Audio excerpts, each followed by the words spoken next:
ایک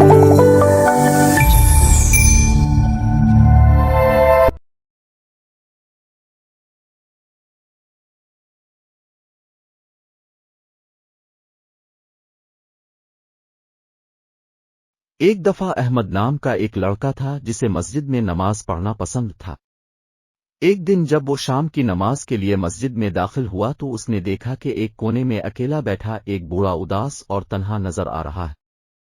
احمد اس کے قریب آیا اور شفقت سے پوچھا، انکل، آپ اداس کیوں ہیں؟ بوڑھے نے آہ بھری اور جواب دیا، بیٹا، میرا کوئی خاندان نہیں ہے اور میں اکیلا محسوس کرتا ہوں۔ کاش میرے پاس کوئی بات کرنے والا ہوتا۔ احمد نے مسکرا کر کہا، چاچا فکر نہ کریں، آپ اکیلے نہیں ہیں، اللہ ہمیشہ ہمارے ساتھ ہے۔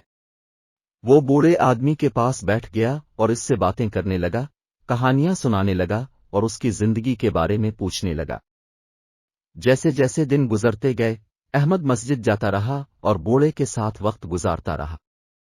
اس نے اسے کھانا لایا، اس کی کہانیاں سنیں اور اسے پیار اور دیکھ بھال کا احساس دلایا۔ بوڑھے کی اداسی ختم ہونے لگی، اس کی جگہ ایک نئی خوشی اور صحبت نے لے لی۔ ایک شام، بوڑھے نے احمد کو اپنی اصل شناخت بتائی۔ اس نے کہا، بیٹا، میں اللہ کا بھیجا ہوا فرشتہ ہوں، تمہاری مہربانی اور شفقت کا امتحان لینے کے لیے تم نے اڑتے رنگوں سے امتحان پاس کیا ہے۔ احمد حیران رہ گیا اور اللہ کی نعمتوں کا شکر ادا کیا۔ اس دن کے بعد سے وہ اس لڑکے کے طور پر جانا جانے لگا جس نے اکیلے لوگوں کو خوشی دی اور دوسروں کو مہربانی اور محبت کا مظاہرہ کرنے کی ترغیب دی۔